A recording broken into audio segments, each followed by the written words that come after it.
welcome to podcast number 3. We have a special guest, Mr. Paul Neidlein with JE Dunn Construction. I'm not going to do the major introduction. I'm going to hand it over to Paul and let him introduce himself and his role at JE Dunn.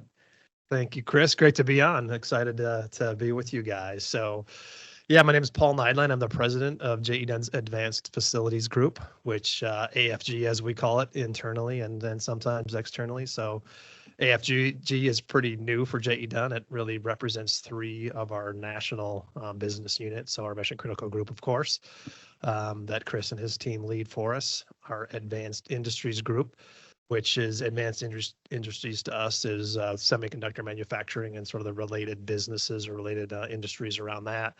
And the third is industrial and manufacturing, kind of more the traditional manufacturing side of the business. So consumer goods, those type of things, and electric vehicle, battery facilities, that kind of thing is what we focus on, the industrial manufacturing side of things. So as some of you may know listening to this, AFG is a relatively new for JE Dunn, just started it officially the first of the year and off to a fantastic start as we expected. Prior to this, I was the Midwest region president for JE Dunn for the last 6 years and been with JE Dunn for about 12 years, a little more than that, 12 and a half now, I guess it is. And before that, spent about 17 years with another large general contractor, focused mostly in the Midwest, but did a little bit of everything in my career leading up to this point too. So every building type and a lot of different roles within that organization. So we established the podcast. Obviously, this is our 3rd, and the idea behind it is kind of give a peek behind the curtain of what the mission critical industry is like. And we thought it very, appropriate to have you on, especially with the development of AFG and the collaboration and the merging of those 3, call it technical vertical markets. And give us a kind of history of the company's idea behind that, because our competition, we're seeing a lot more of that as well and where that went into. But I think the listeners will probably appreciate this is becoming a norm, and there is a lot of convergence with all of that going on. Yeah, I think so the three business units I mentioned, all they're all similar age within JE Dunn. So mission critical being the most senior, that for sure. We've been in this business for well over a decade, probably 12 or 15 years, really, where that was as the mission critical sort of industry grew. We were lucky enough, smart enough, whatever you want to think of it as, to get into that space pretty quickly. That mission critical group was kind of part of our Midwest region, organizationally. Our advanced industries, again, about a decade ago was really when we started getting into that work. And but that was really kind of focused in our West region, particularly in the Northwest, as some of you may imagine listening to this. And then our industrial manufacturer, again, it was a growing group the last 5 or 6 years, something we've been, doing kind of through the course of JE Dunn's history. But really, each of those growing independently. But as we've seen over the last several years, just the explosive growth of those 3 markets and how we kind of recognized a few years ago that we might have to think about them a little bit differently, just because of the scale and the pace. And the demands and really the technical expertise required to work on each of those projects. So we really said, hey, how do we manage this better? How do we serve our clients better? How do we prepare our company and our people better to work on these mega projects or these large programs or both? So over the last, really about a year ago, we started this planning process to really kind of pull those out of the local markets that were really supporting them, or local regions, and really make this national group to really help, at the end of the day, really help serve our clients a heck of a lot better and make sure we can prepare as best we can for the programs and projects that we're seeing, a pretty long runway, certainly the last 10 years, but absolutely going forward for the next 5 or 10 years as all of these different building types continue to seem to get bigger and faster, and certainly more and more of it in the U.S., which is great for us.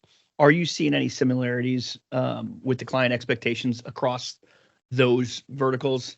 I can particularly talk about mission critical, but I know my peers in the other regions or the other groups portion of this, they have different expectations or similar expectations.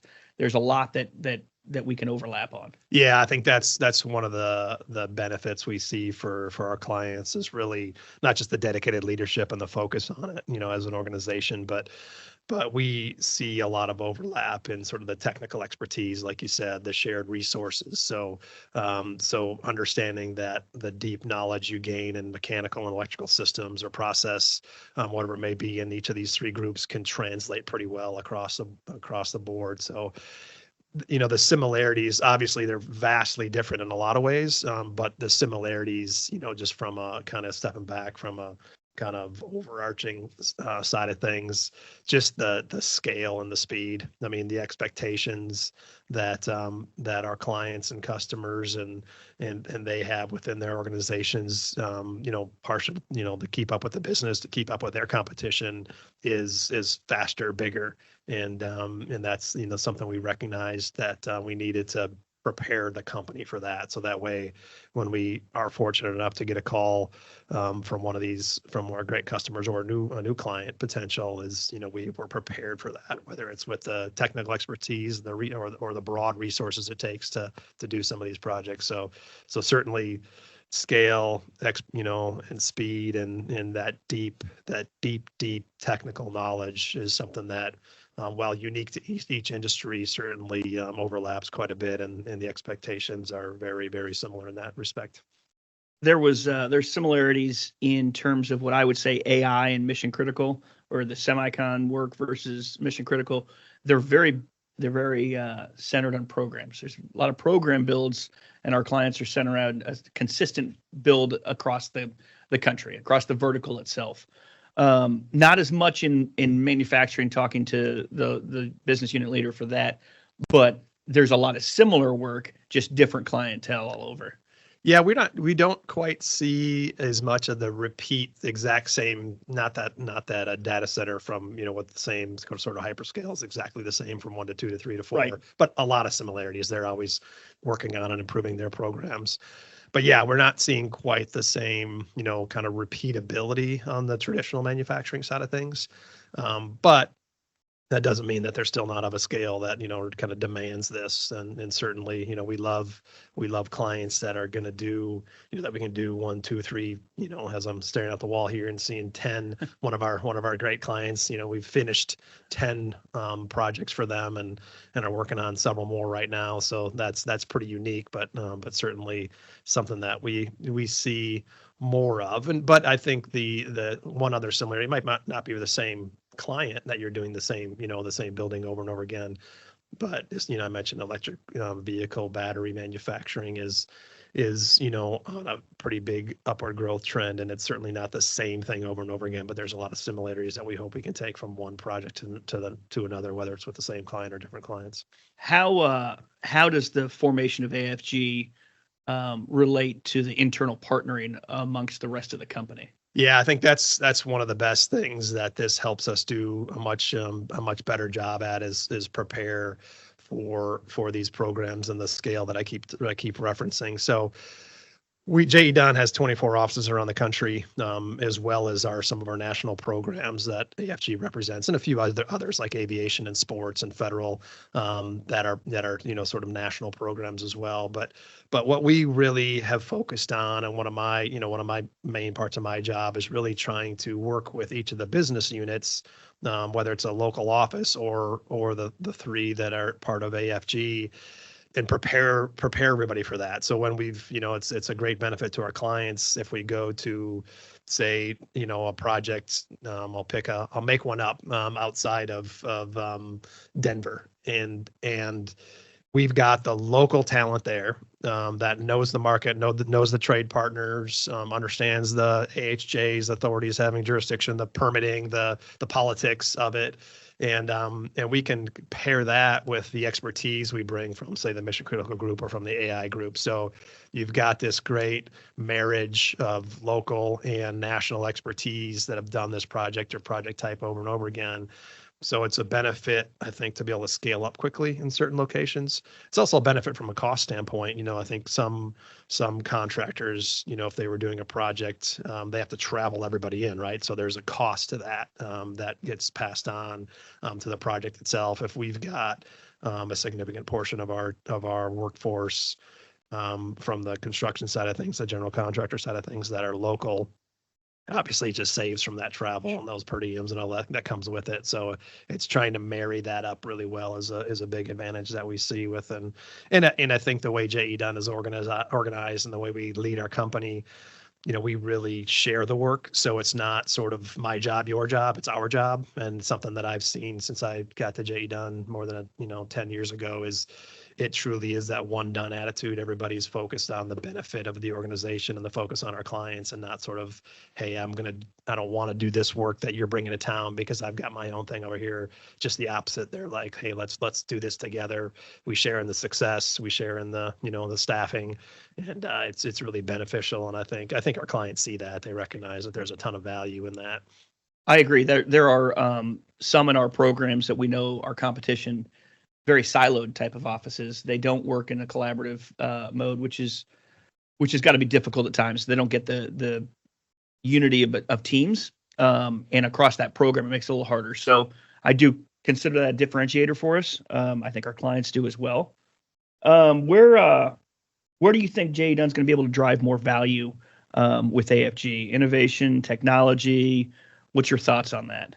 I think whether you call it innovation, and we've had this conversation with a couple clients recently, or technology, I think the immediate reaction is innovation is some whiz bang new gadget or with, some program or software. I think for us, it's a lot more about really rethinking or thinking about how the supply chain impacts our projects. And we've already started a pretty major undertaking in offsite manufacturing, either partnering with trade partners, partnering with our clients, as well as doing it ourselves to really shift a lot of the work to a facility that's much more controlled. So you can get ahead of lead times. Obviously, the quality, safety, the labor availability comes into that. So I think that's one of the biggest things that that we can do, or we are doing, to really help innovate how construction's done. And we're not alone in this, right? I think a lot of our peer companies are focused on this as well. But I think really reimagining kind of the work that gets done on a traditional job site is really, really key. I always think back to a guy in my old company. I didn't work for him. He was sort of the national head of business development, and I was in a business development role for a while and got to know him a little bit. So I don't know that I call him a mentor necessarily, but certainly a guy with much wisdom. He was, had 40 plus years in the business probably. And I remember we were with a couple clients one day, and we were talking about this. This is 20 years ago. I was a kind of a youngish kid, and we were talking about what's changed in the business. And he's like, you still pour gray stuff between two boards and it turns hard. That's it. Concrete hasn't changed in 100 years or 120 years. It's just, that's just the reality of parts of our business. That's still how things happen on our, you could be building a $500 million data center or $1 billion, cathode factory. And it's still just, cement and aggregate and water that you pour in a hole and it turns hard. But the other parts of the business have just completely, changed so fast, and then understanding, the processes that go into our facilities. Obviously, Chris, you and your team can speak way more intelligently than I can about all the inner workings of a data center, but that technology and how we sort of keep up with that and make sure that we always are thinking about what's the next thing. But construction's kind of a strange business in that way. There's not a lot of sort of wild changes that happen fast in our business. It's a very fragmented industry. And it's, there certainly are steps in productivity, but it's very much it's a labor driven business. And the more labor we can affect by taking stuff off site with some of that innovation, or think about that, that supply chain differently, or how we package things is a huge part of that innovation. I think we try to attack. So this is a very circular question here.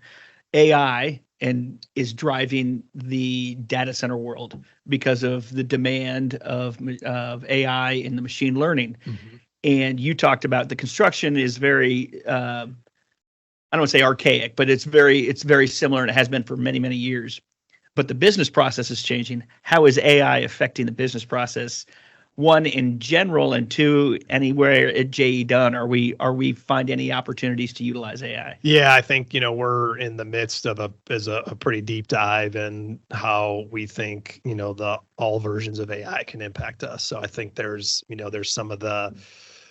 some stuff we've already been doing, right? Is, there's software, there's, some that we've created, some that we use that's third party that can pour through documents and find, and find all the submittals that you need to put together for a project that might, and when I started, it was like, I spent like 4 weeks, reading every page of a specification book with an Excel spreadsheet and plugging all that stuff in that goes back a lot faster now, or maybe I was just really slow.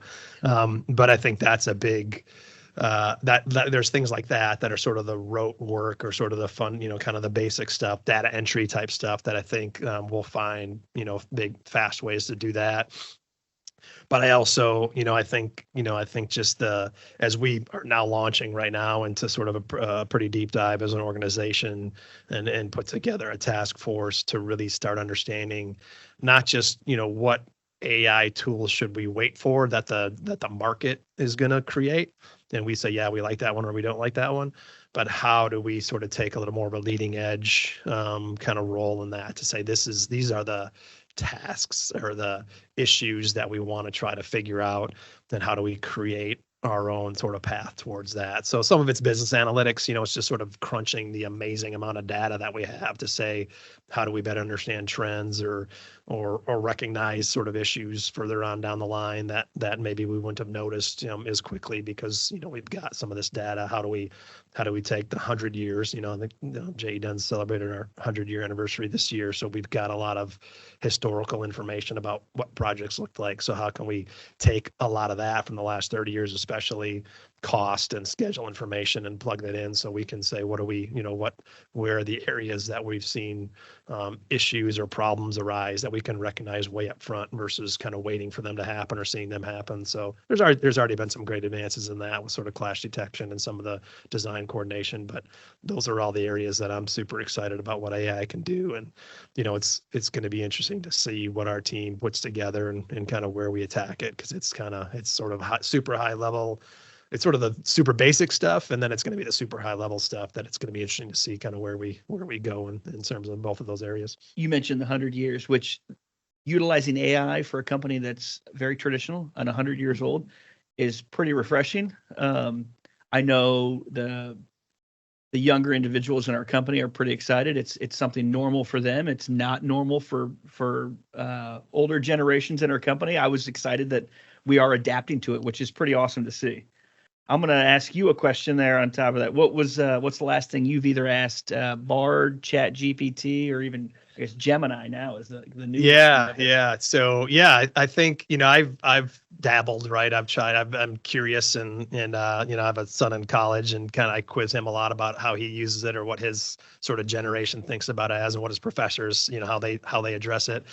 So I'm far from a super user or a daily user, but I've the last actual thing that I said, hey, I was working on. So part of our advanced facilities group is, you talked about innovation is sort of thinking, okay, where do we go next, right? What, whether it's geographic expansion, or product or building type expansion, or even services that our clients have mentioned, hey, can you do this for us? And, we might have said no 2 years ago. But if we keep getting asked that, hey, maybe we need to react to that and say, this might be a new ability, a new service line that we have to self-perform, or to perform for them. So we're in the midst of, we've defined quite a bit of what those potential new, growth areas could be.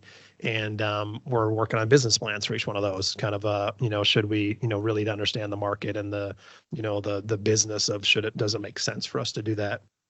So I was working on that quite a bit, and I said, well, heck, I got this new tool I've heard that called AI. So I went in with, a few prompts and a few little bit of back and forth, and I asked one of the model I used to create a business plan for a new service offering for a construction company. And, it wasn't seconds, but it wasn't minutes. It was 3 pages of sort of 5 segments of a business plan. Again, really similar to then what we had created and what we use when we think about it otherwise.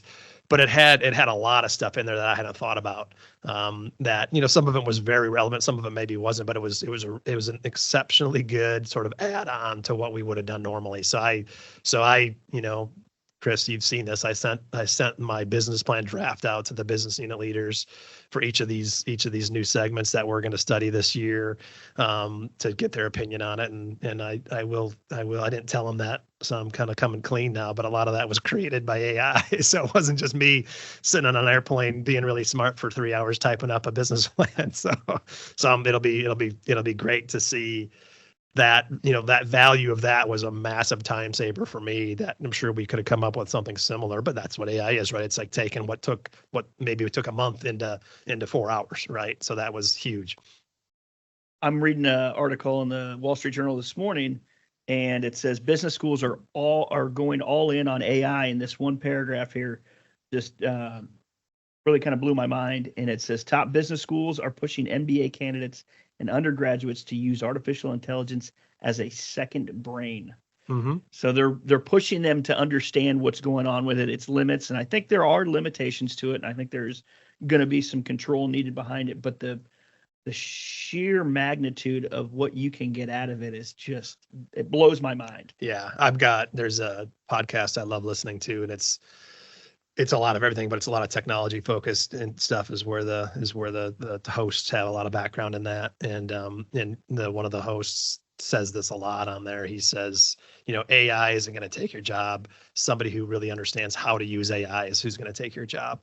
And I think that's kind of that, right? It's, and I think that's what I hear from my son too, is there's teachers, most of the professors at his business school he's in are not like, you can't use it. It's, but you recognize it's a tool, right? It's like when Excel was created, or heck, go back before my time when sort of computers first coming on the scene. I'm sure there was a lot of naysayers, or that believed, that you needed to have. And there was, even when I was coming up, there was a few people that needed to have the 10-key calculator with the paper tape, running tab that everybody, That was still around when I started. Somebody was doing Excel, and they're like, well, we don't really trust Excel yet, right? Let's run the tape to make sure that all the numbers on a bid or something are going to add up, which is kind of bananas when you think about it today. We used to run the tape and cut it out and post it to everything. And exactly. Tape it on there. Yeah, you have to tape it on there. Exactly. So yeah, I think that's an example. I'm sure that's been used 100 times, but it is funny how sort of what is completely normal and expected now was, everything was new once, right? So except for concrete, that was the one thing. It's still the same thing. Since 1894, whenever they first introduced reinforced concrete to the world. And it hasn't changed since then. Exactly. Are you you were talking about the business plan and looking at other areas that, for future growth or whatever? Are we looking at any other sectors or concentrating on the 3 we have now? Is there discussions for that? Yeah, we're really focused on the 3 we have now. I think that's we want to make sure that, because there's such massive opportunity and growth in those 3 by themselves already, we want to make sure we don't grow into something and forget about, what we're here for, because those are really critical, clients that got us here, and they, luckily the phone continues to ring pretty frequently about new opportunities. So no doubt that we want to, we're not going to do it at risk of getting away from the fundamentals of what our advanced facilities group is. But I think one thing that has, allowed our company JE Dunn to last 100 years is diversity of work. I think the importance of that, and recognizing that, the industries change, economy changes, the world changes, as fast as anything else. So we've got to always be thinking about where things might be 3, 5, 10, in years from now to make sure we don't find ourselves in a big, in a big change in need. And obviously the pandemic highlighted a lot of that. That's the reintroduction through the CHIPS Act for AI and semiconductor work and sort of the reshoring of a lot of manufacturing when the supply chain impacts that everybody saw during the pandemic, even before that, is certainly, brought a lot of these opportunities to us. That may change again. So I think it's always making sure that we're not over-indexed any one area, both from a building type as well as geographically too. So it's always kind of thinking about what that looks like. So we want to stay focused, especially that we're still relatively new in this new group, but also plan for the future and make sure that we're ready for it. So that balance, explain where with the formation of AFG, larger, complex, scalable jobs, how we balance that with that, call it community development, Mm-hmm. since we do have 24 offices throughout the country. How do we focus on continuing a centralized point of view from those communities to we're national, we're all over. Right. Yeah, I think that's, I'll very clearly and openly say that that's a little bit of conflict, right? Is there is a lot of the company's been built on working in 24 offices and doing a lot of work from schools and hospitals and office buildings and hospitality or whatever, everything in between, through what we're doing right now. So that's a big part, again, of sort of my role, is to really help predict and prepare and plan for when we have these major projects come into an office or location that maybe they haven't done this kind of stuff before. So that way we've got that staff available and making sure that, that again, that's part of why we like to share the work amongst all the different offices, is because then everybody benefits from it. And, we're famously, one stock price, one bonus pool, not everybody, not 24 different, sort of structures for that around the organization. So, but it's tricky, because as people listening to this may know, and that work on these types of projects, when a 300 to a $2 billion project, 300 million to a $2 billion project comes to town, that needs a lot of people to focus on it, both our own staff as well as the skilled trade labor in that market. So trying to prepare for that. And I think the other part is that these projects are famously secret. So, we can't, there's very few of our clients that we can say their name out loud because of NDAs. There's very few that they intentionally keep their project quiet because they're acquiring land or doing whatever in certain municipalities. They don't want to find out who's coming to town that might drive prices up for their real estate. So it's tricky because, a lot of projects you might know years in advance of when they're supposed to come to town. Sometimes we know days before we get RFPs, and we just had one of those a couple weeks ago, right, where we got a call in 48 hours. We had a team put together for a $300 million project in near one of the offices, one of our main offices, and that office jumped right in, figured it out, brought some amazing talent, local talent to the project. We're bringing some great mission critical talent to the project to be able to, service one of our clients. So that's the goal. It doesn't always work that well and that fast, but that's absolutely the goal, is to try to figure out how to balance that and kind of create that internal capacity to react when some of these big opportunities do come up. All right, I got 2 questions, and then I want to wrap up with one, how you got into the industry, and 2, we usually, with the namesake Data Distilled, we're not having a cocktail right now just due to the timing of it, but I would like a cocktail of choice. So before I get into that, you mentioned something about the trade partners and the limited pool of individuals. Yeah. AFG, another driver for the formation of AFG, is there is going to be unification with similar trade partners and designers and engineers. How do you see that becoming I'll call it differentiator with us in our communication with all of them? Yeah, I think I'm glad you brought that up. Something we've been talking about the last couple of days, especially. So one of our strategic planning, key strategic initiatives this year is about recognizing that, we talked a little bit about labor. He or she who brings the labor, gets the work. Whether you're a contractor like us, general contractor like us, or whether you're a mechanical, electrical, or specialty contractor of any kind, with as busy as almost every market is in the U.S., if you've got the availability, you're likely to have a really good chance of being part of a team to winning some work.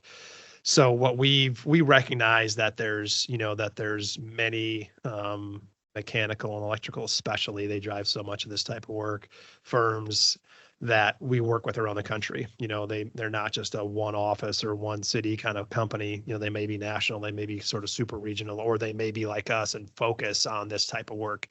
So we're really focused on continuing to build relationships with their leadership, not just when we have a project with them, but really thinking about, okay, over the next decade, we're going to be doing a lot of work together. We don't necessarily know where it is or how big it is or what kind of work it is. But we know we're going to be doing work together. So we're going to make the extra effort to really build a lot of existing, but especially make sure we've got great relationships with their leadership, so that, the goal, some of it's selfish. We want, if they can pick between two contractors, we want to pick JE Dunn, because we're better to work with, and we're partnering better with them. But certainly it is about being able to respond to our clients, because a lot of our, sophisticated clients, that's one of the questions they ask us when they're asking us, can you build this project? It's who do you need, and can they build this project?